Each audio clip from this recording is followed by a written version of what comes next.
Hello, everyone. Welcome back to another episode of Autistic Assemble.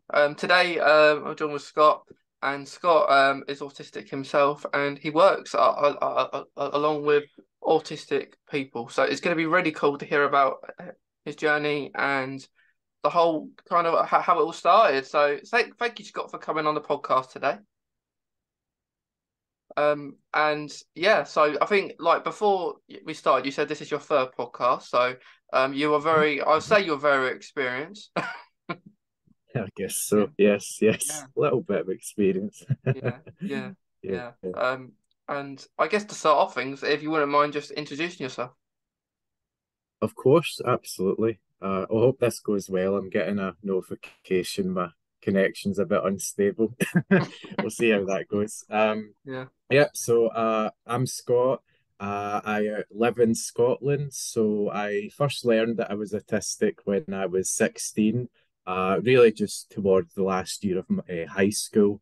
So I had went through, my childhood not knowing that I was autistic. So that made things fairly challenging, not understanding maybe my sensory needs or the way I needed to communicate, how I like to express myself or like, stim and move about. So when I, got that information, like that sort of formal identification, it was quite, liberating to have that sort of like freedom in a way, just to like start to piece things together and have explanations for, why growing up that there was obvious differences between myself, even with my family members and peers and everyone around me. So really, since I found out, obviously I was, you know, identified through what we sort of class as like the medical model, like which is a very sort of negative like framework of, autistic people and our experiences. So I wasn't left, well, it was a relief. I wasn't left with a great deal of information or what I was supposed to do with that knowledge. So I would say in the past 10 years, about 10 years ago, I was, identified as being autistic. So I have just been on this journey now of like understanding more about what being autistic means to me from learning from the wider autistic community. And I started as a career seeing that I had real sort of purpose and drive to, go into work and maybe do some work for or volunteer initially for charities that were aimed at supporting autistic children, autistic adults. So really my main work the past 5, 6 years now has been on like supporting autistic people in different capacities. I did a few years as a like classroom assistant in some schools here where I live. So did some work for other charities as well that was, about supporting autistic people. Um, and then there's a current charity that I work with mainly right now in my area in Lanarkshire, where there was an opportunity to develop the very first like autistic led training program in our area in Scotland. That was myself and two other autistic adults who were involved with developing that 2 years ago. So we ever since have just been, developing that. Did lots of sort of training sessions last year through the charity to different sectors like schools, families, and other businesses. Then really just at the end of last year, I had just set up my own business as an autistic trainer and consultant. So that business is called Autistically Scott. Which is that name itself is just sort of a reframe of the like narrative we often see. It's not that being autistic is something that separates, it's something that can be separated from us. Like we are autistic, like head to toe, all over our neurology, our nervous system. And it was really just to, change the sort of narrative that I see around my area in Scotland, where the majority of services and organizations are like pretty much fully led by non-autistic people. So I really wanted to, branch out in my own and start to see, more of a network here of like actual autistic people going out, having our own training programs, having our own support services. So I do some consultancy work with families in my local area who are maybe their children are having some, challenges with the environment at school. So I might then go to the school and do some work with them, see what like adaptations, what adjustments we can put in place to really enhance the learning environment. So yeah, and ever since I started up like my Facebook page as Autistic Scott, I've been able to, connect with other autistic people who are in the similar field of work and profession.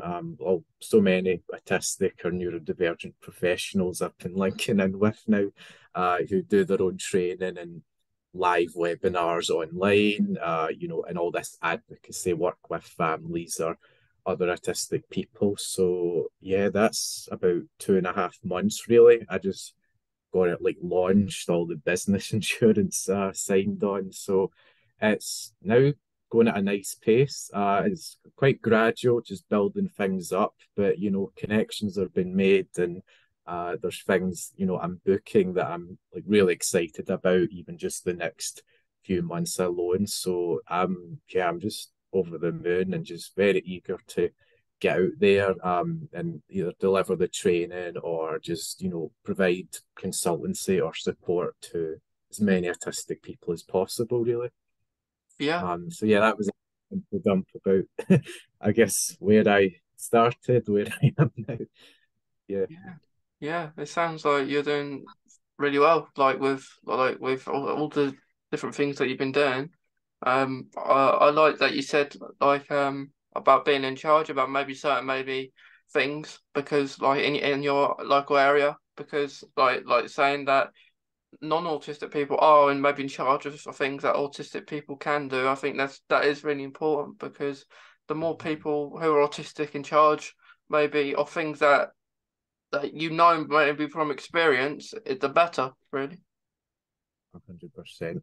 Yeah, and I think it's just that, shift in that perspective in our like society. I think that's what a lot of the other artistic professionals I see are doing as well. They're just trying to make that shift in their local authority or area to say, well, actually, we can be competent professionals as well, and we know what we're doing.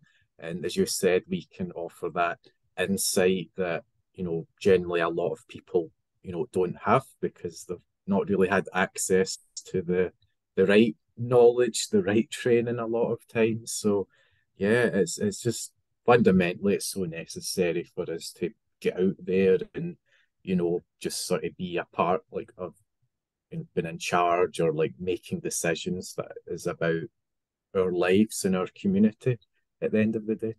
Yeah, yeah, it is very important to do stuff like that. Mhm. Because like I don't think you get enough people like use like maybe autistic people just doing that kind of stuff. So it's good to see in your Mhm. local area like in Scotland that Yeah, you're yeah. really doing stuff over there. Yeah, as far as I'm aware, in my local area, there's no other sort of like independent autistic person doing something like this. We do in Scotland have a few really great autistic led charities. There's one in Aberdeen called Autism Understanding Scotland. They run so much great training and so many amazing free resources.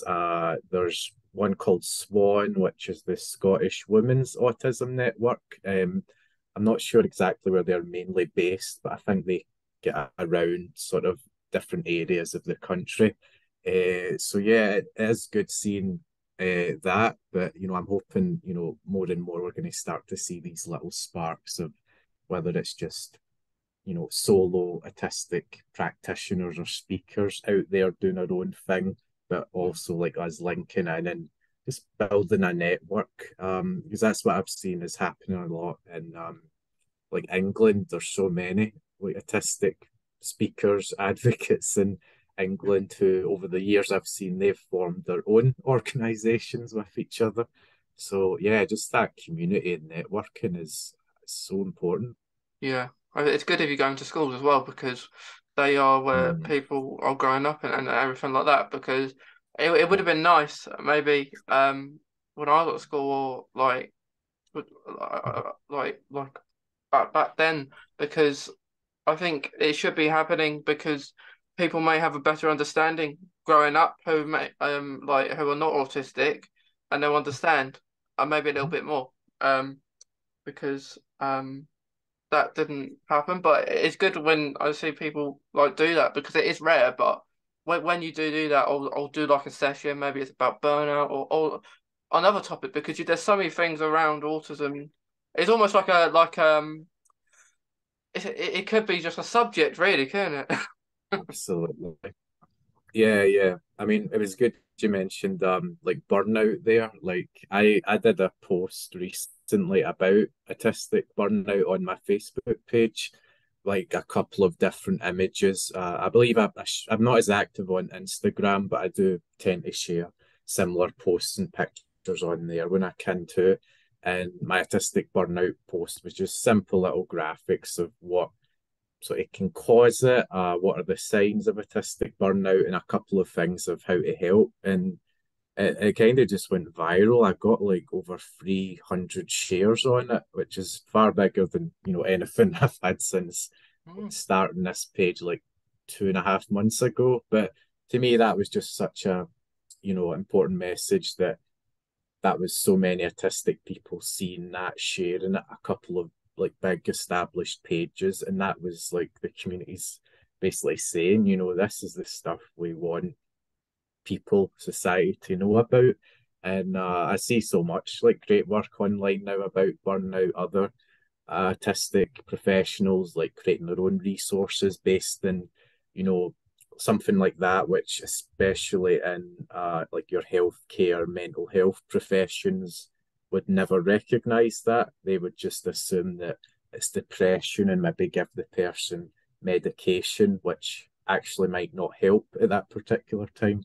mm. So burnout is definitely one of the things when I go to schools, or I try fit it in as much as I can, because yeah, it's just it's unfortunate, but it is a reality that so many of us at least go through that, I'd imagine, once in our lives. And school's certainly a trigger for that. It certainly Yeah, was that area where my burnout, happened through school. So yeah, yeah. yeah, yeah. Like maybe like going to school and maybe not realizing what burnout meant. Um, like maybe when we actually went to school. And now we know what it I is. know. Hmm.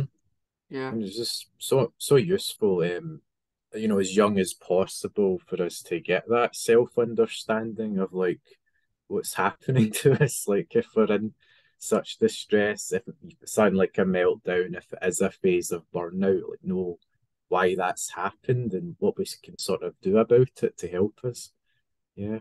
But that's just the idea of that. It's these messages, like these sort of insights that you're not going to get from like a non-autistic led professional most of the time. Like they're not really going to be even aware of those sort of aspects of our experience. So yeah, it's just really bringing to light all of these things. yeah, yeah. It is hard.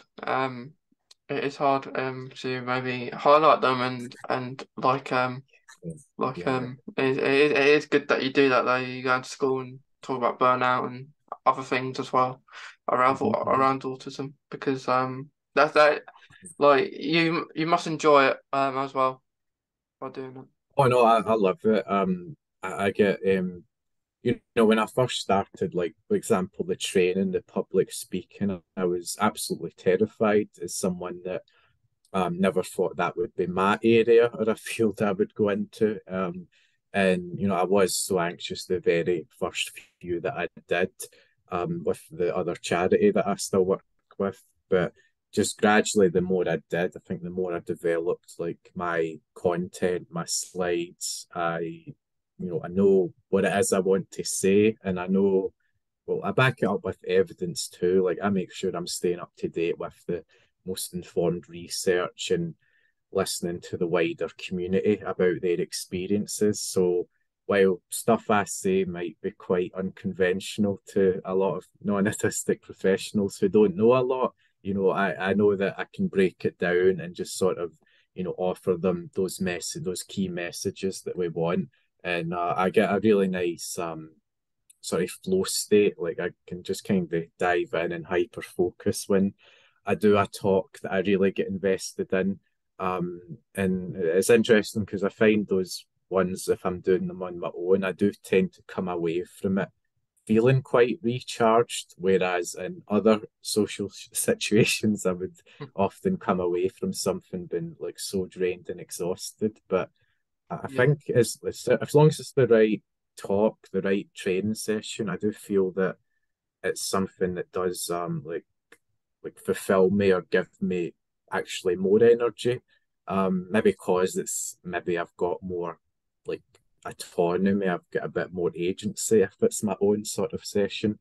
So yeah, it's been really good and it's definitely just so fun and rewarding, as is all the other work I do, if it's just, supporting families or autistic people one to one and, recognizing, while we're all very unique individual human beings, I can maybe unconsciously draw upon my own experience working with younger autistic people where they're maybe going through similar things I did in school environment that were really distressing for me and caused me a lot of anxiety. So it's nice to be able to become like a safe person, almost like someone that's been through the other side of it and has at least some decent understanding of what they're struggling with and a good knowledge too of what they need to thrive, really. So I'm just so happy at times and rewarded when I get to, make those little differences, that are so positive to young people. And a lot of times I feel like I'm not actually even doing anything because it just happens so naturally. But, we just build up that sort of nice rapport where they feel safe and they can just be authentic in their artistic ways. So yeah, Yeah. And the more you do it, the more like you'll get more confident about doing it. that's right. Um, That's right. yeah, Yeah, yeah. yeah. And you start. So did you start like you said about it? It all started like 2 months ago. So is that when it all kind of started? What you doing all Mhm. this?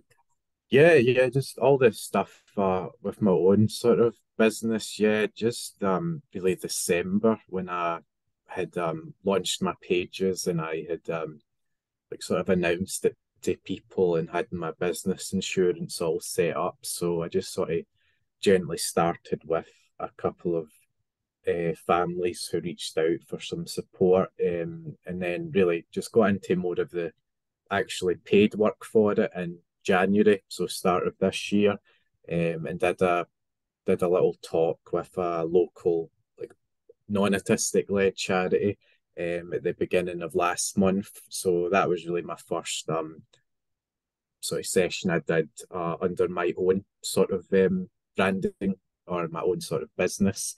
So yeah, now just really this past few weeks I've been linking in with different sort of autistic people, some people I know locally as well in different groups that were interested in either training or just some consultancy sort of work to help maybe Okay. their environments. So yeah, it's all just thinking this building up planning stage, which is really exciting. So I was hoping at the start of the year just to spend the first half of 2023 building things up and getting things booked and planned for particular maybe if it was a school or a workplace that was would be benefit from my training um and one of I do have some talks with a couple of schools right now to do that, which is really good. And I'm hoping at some point that I get to find a way into like train like mental health professionals. Is that something that's quite personal, close to me as someone that was through mental health services a fair bit in previous years, and like back to that thing about things like burnout or if it's autistic masking, and really drawing on those areas for these professionals who, are well, not getting it right, because I see that so often, not just through my own experiences, but the overall mental health crisis we see with the autistic community. So I am very eager to get in there, and I have a specific like training session that does focus or aims at mental health professionals on like autistic trauma, how that expresses for us, and like Mm. different adaptations they can make as if it's mental health nurses or therapists, rather than enforcing a therapy or support strategy that's more aligned for a non-autistic person in their brain. So just making these like nice like adjustments that are more affirming to us, and validate our mental health Yeah. experiences or challenges. I, So I I, hope hopefully soon I hear about that. yeah, I completely agree. Like, I don't think it's talked about enough, like autistic trauma. Mm, Because like maybe to someone who's not autistic, and you say something yeah, about maybe within your autistic trauma, that they may think it's only a little thing, perhaps. I mean, it's not why are you going to get worked out about that? But it is. I think it's more so yeah, how you're treated as well, like in a certain maybe yeah. experience. Oh, Really. absolutely. Hmm. Yeah, you're right. It's that like for non-autistic people, they might see how an autistic person reacts or becomes distressed by something and really dismiss it and like minimize it, saying, that's literally nothing, that's not a big deal. But for us, that can be, deeply damaging and like really traumatic. So yeah, it's really just flipping the narrative in these things and showing like really there isn't such a thing as there being an overreaction by someone, because what's traumatic for one person is not the same for someone else. So yeah, it seems very simple when you think about it, but we're still way behind in many areas of like our systems and services, I'm afraid. Yeah. Yeah. Yeah, there's still so much more to do, but I think there's like much better than maybe 20 years ago. I Hmm. think Hmm. Oh yeah. Oh yeah. and in 20 years to now we'll be saying the same thing. I think Yeah. there are Yeah. always Mhm. things improving, I think. Absolutely. Yeah, yeah.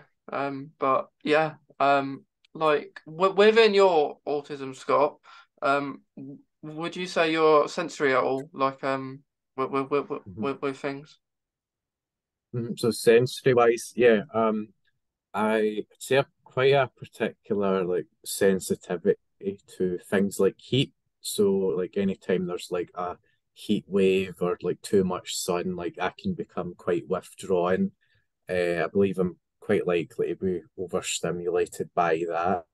It might even go into sort of a shutdown, like sort of dissociate with myself through that.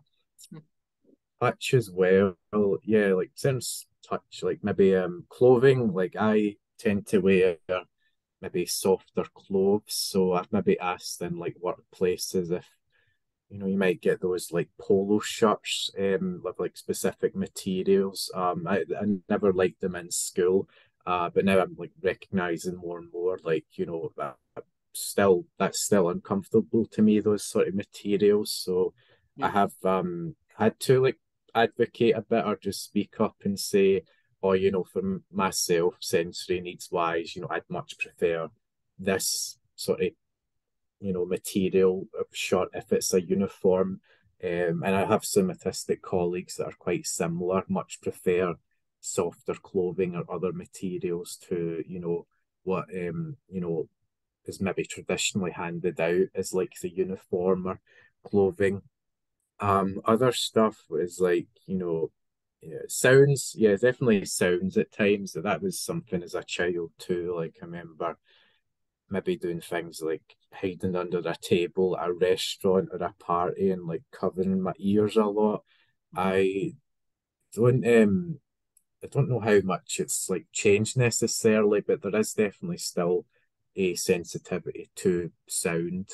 So too much of that is not so great. I have little Loops earplugs, which are really good, just to kind of drown out any main noises. So it maybe just focuses a bit more in like background noises. So if I need those in particular settings, that helps me focus a bit more. Yeah. And sensory needs wise, things that are really good as well for me. I love any sort of stim tools or fidget sort of items, if you call it. I've got this little unicorn one here. I don't know if this Yeah. video goes out to people, but there's literally a whole box. I think this one's a monkey ring, they call it. Yeah. And this is one of these wee cool, things. I've got a little Spider-Man one here. It's sort of like a squishy one. It smells really nice too. And there's these like I think they call them plushy toys or like Yeah. plush stuffed items. I quite like those as well. There's not one next to me right now, but they can be really fun too. And always liked, I think playing with water as well was always quite a nice sensory sensation for me as well. So yeah, I would say I'm still really, as I grow and get older, I'm still discovering my own sensory profile. I've never actually sat down to make what that is for me, but I think almost every day I might learn something new as it relates to my sensory needs. Either something that's a bit Yeah. painful or what's actually quite soothing. So yeah. I completely agree because I kind of I relate to some of the things that you say. You like Mm. plushy toys. I'm quite interested in them. Like teddies, Mhm. I'm always collecting them. Mm. Um Great. like if I go to a new football stadium, perhaps, or just something I'm Yeah. interested in, like a hobby. Um Oh, um, but like with sound, like that affects me as well. So right. Right. like certain sounds, but certain like say I might not like some sounds. So say I won't like if I was eating with someone maybe about three people and I heard like really loud noises, I would that would affect me. But say if you're Yeah. in Yeah. school or something and loads of people making noises at once, that's fine because everyone's doing it near enough at the same time, and there's no the Yes. I Yes. can't go and Yeah. say this to the teacher, can everyone stop? Like, so everyone That's right. stop. That's Like you can't right. really do Yeah. that. No. But it's better. It's easier to process rather than maybe annoyed three people in a room. Yeah. Um, Absolutely. but Agreed. other sound maybe like with music, I'll listen Mhm. to same sound or like say same Yeah. song over and over again.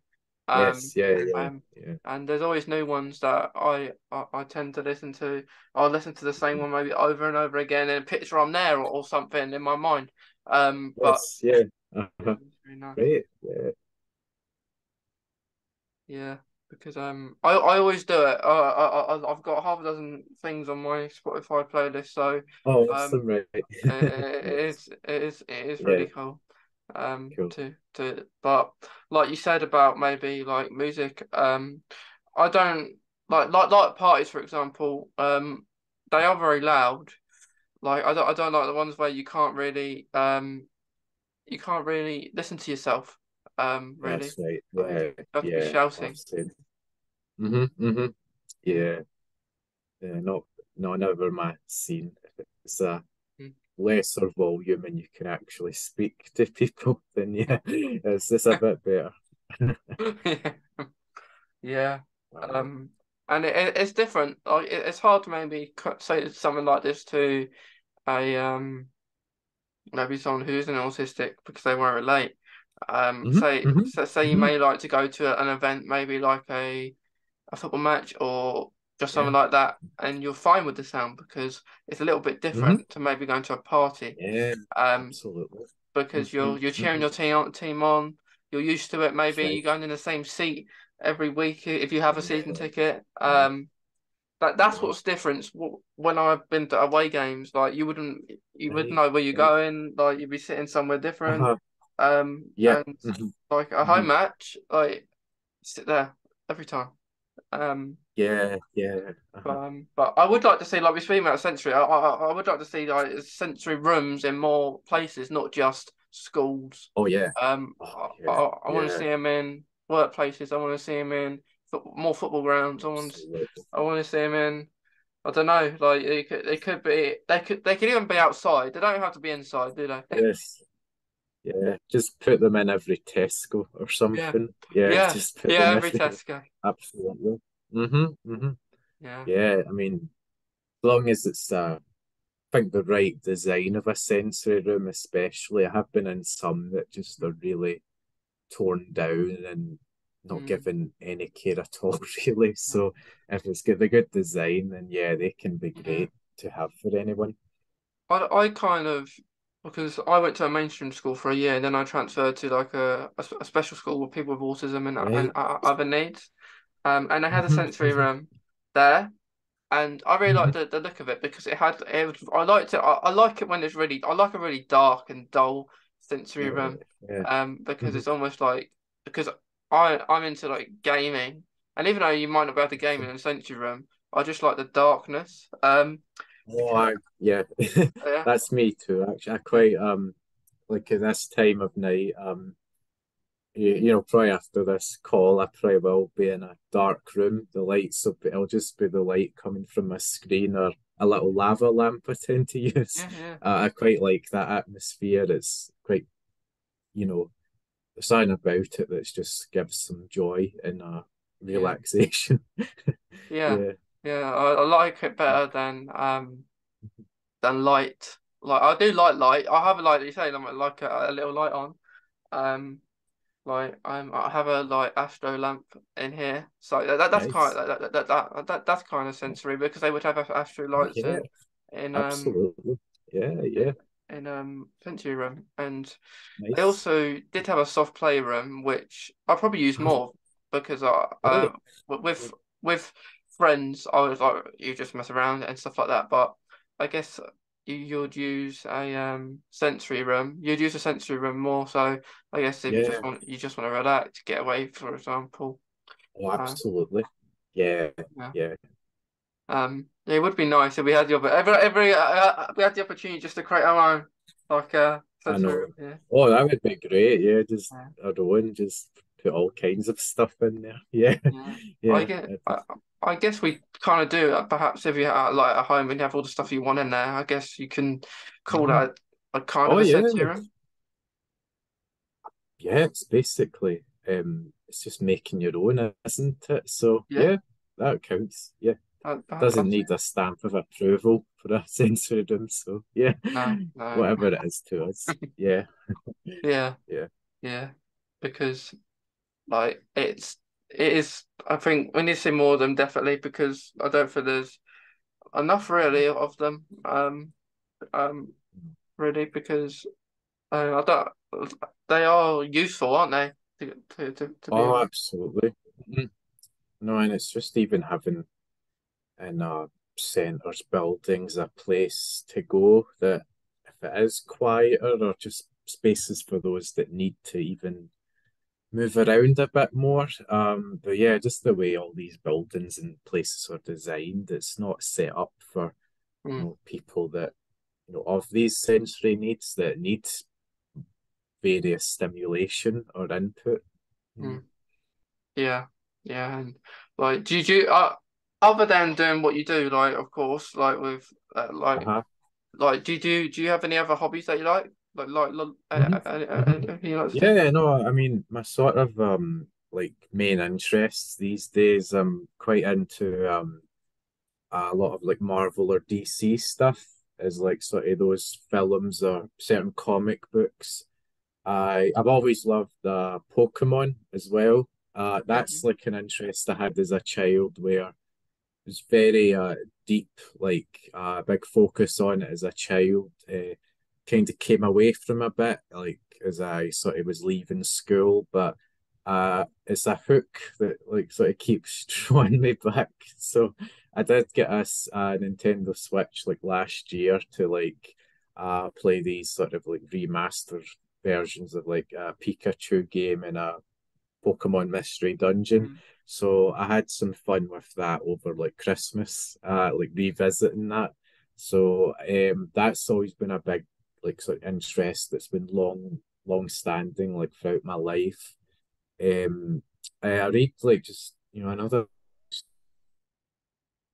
I know it's still kind of on topic of what I do career wise, but I do just like get so much joy from reading books by autistic authors or their stories, like their perspectives, even if it's just watching like videos and content they make online. So that's also, it also interlinks with what I do as work. I find it almost really challenging to distinguish what's work and what's the personal bit because so much of it is like just overlaps with each other. Yeah. And I find that because just my sort of strong values I have for what I do, and I see this with a lot of autistic people, that deep sense of justice we might have. We don't necessarily just have our values, we really become and embody our values, and like they are what make us who we are. So Yeah. yeah, like just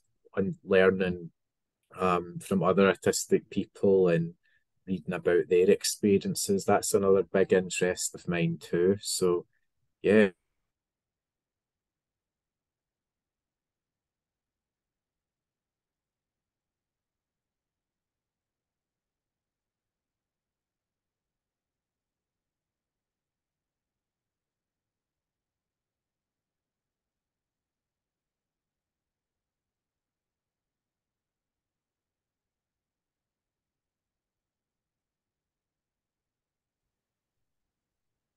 Yeah. Oh, that's, oh, sorry, I thought we cut out there. Are we back?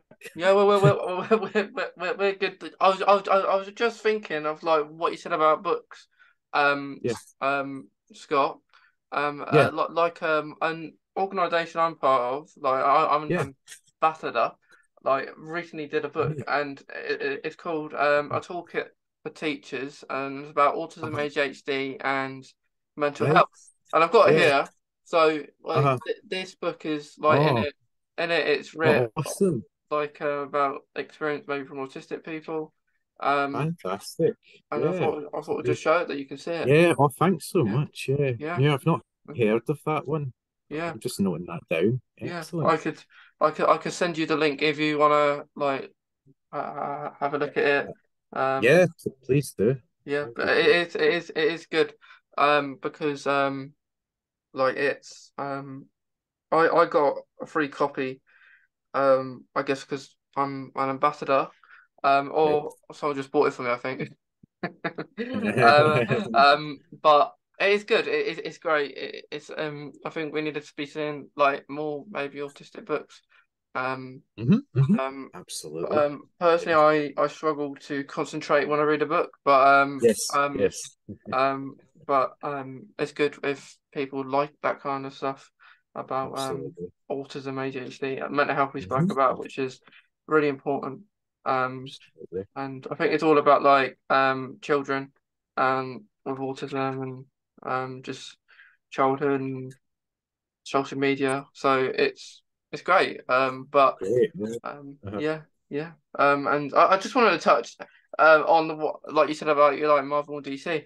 I was gonna say I was I'm not the biggest Marvel DC fan, but I just want to touch on it. I always say whenever I see things about Marvel, I always say in my opinion, this might be like maybe a bit of being autistic might see the side of it as well.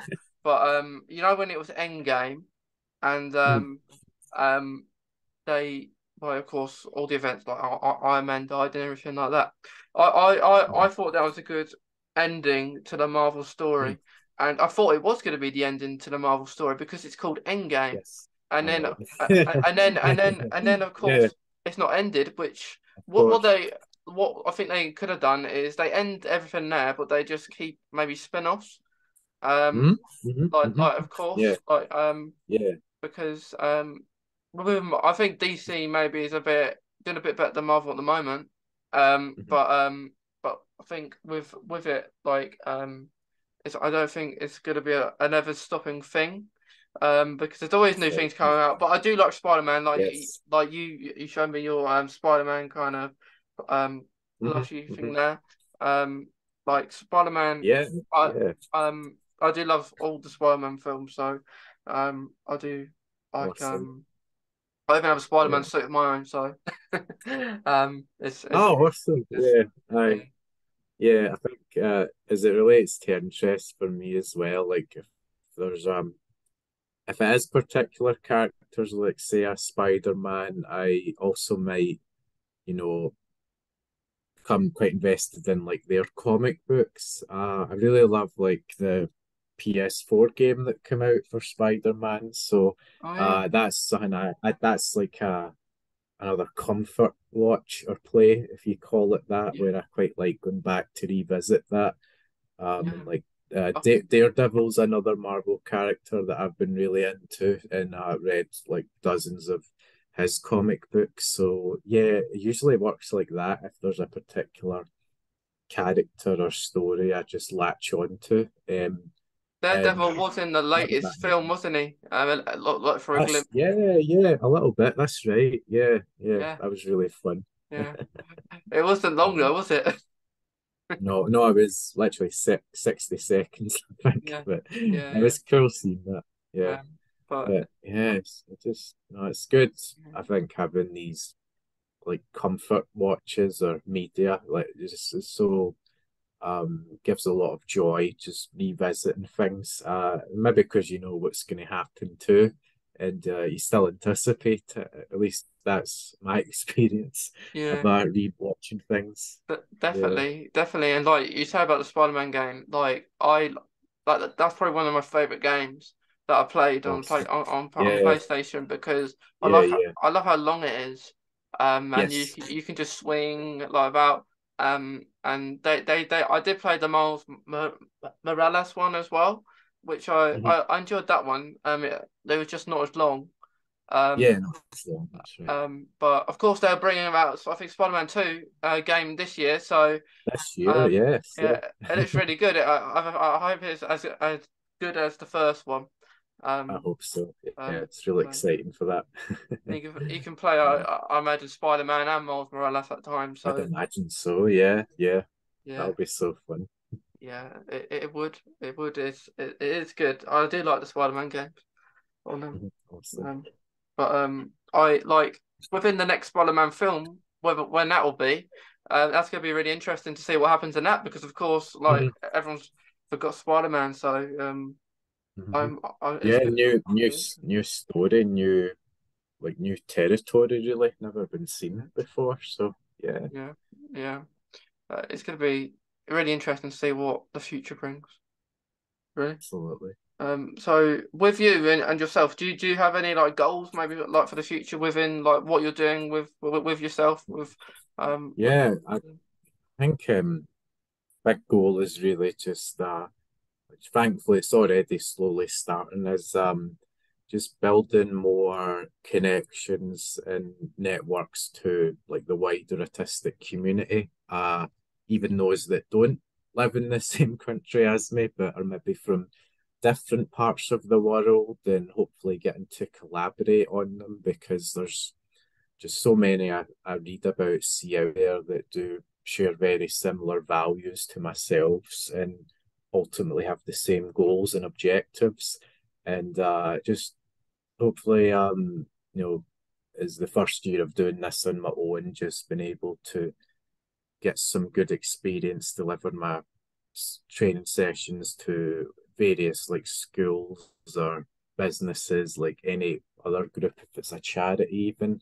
So just getting a good number of those, and just hopefully more families or autistic people to provide support with, whether it's like providing home visits or it's even going into their school for a bit of pupil support. So in terms of my business, it's mostly that, and just like making my name for myself really, so that that can spread the message in my local area that there's it's not just about me. Ultimately, there's many autistic people all parts of the world who could do this sort of work and are can be very successful at it and are also extremely capable, of going out there doing talks or any kind of advocacy work. So it's just all about making that shift, which Yeah. is very, very slow progress, but just like slow and steady with it. And I know I've got a good sort of support network and other autistic people I know that I'm really excited to work with. And and just it's that idea of like you're just stronger together. You wouldn't want to do something like this fully on your own. Although it's nice having a bit of like your own stuff to do Yeah. individually, but also work with other people together. Yeah. So plans like to work with more people, gaining that Mhm. other That's right. connection with Aye. And different people. yeah, do more podcasts. That's the Yeah. other one. Yeah. Yeah, yeah, wait, that'll be Yeah. fun. Yeah. Mhm. You'll be hitting records, won't you? I hope so. Yeah, yeah, Yeah. yeah. Yeah. But yeah, it's been great speaking to you, Scott, about like everything has been really interesting. But um, Lovely. but before we go, like, is there any like maybe advice or anything you want to give to maybe other people or anything? Other people. Yeah. I mean, I think a big thing for me is like, with this like sort of shift, the sort of things we want to, see change in society is really less about, focus on, you know, like people's like, challenges or like directing sort of blame to other people, whether it's the parents or something else, but rather than that, just focus on like the environment for autistic people, like what it is that's in that environment that is disabling to the person. And, really just hopefully as it's called with my business name, like Autistically Scott, to really just honour and value the ways that we express autistically and not try and change us to be non-autistic or neurotypical, but to really like accept and include us. You need to understand our own experiences and how we process the world. So it all just is based in this idea of like, for non-autistic people to seek to understand. And for any autistic people, I hope that they can maybe explore their own autistic identity and like look at the autistic people we have on social media online. Like as soon as you go on that hashtag actually autistic, you get Mm. thousands of different autistic people that can offer their own stories and relatable experiences. So yeah, if people are able to just look at that and explore their autistic identity, they might be able to unmask in gentle ways, like around the right people. And hopefully when you do that, you'll probably find that, you'll have maybe increased like well-being, better mental health, because you're allowing yourself to be more of who you are and Yeah. just finding the right people, the right community, just Yeah. surround yourself with that.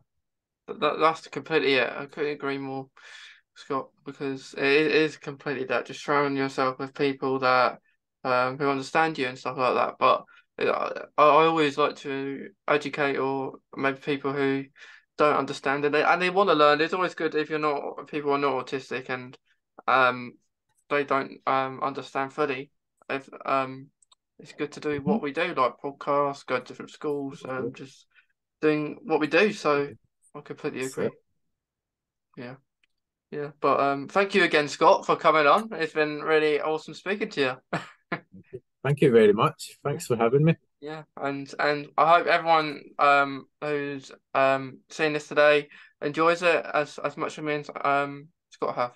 But I hope everyone from where you are, wherever you are in the world, if you're in Scotland or you're in anywhere, but we wish you a nice rest of your day. But thank you again, Scott, and it's been a pleasure.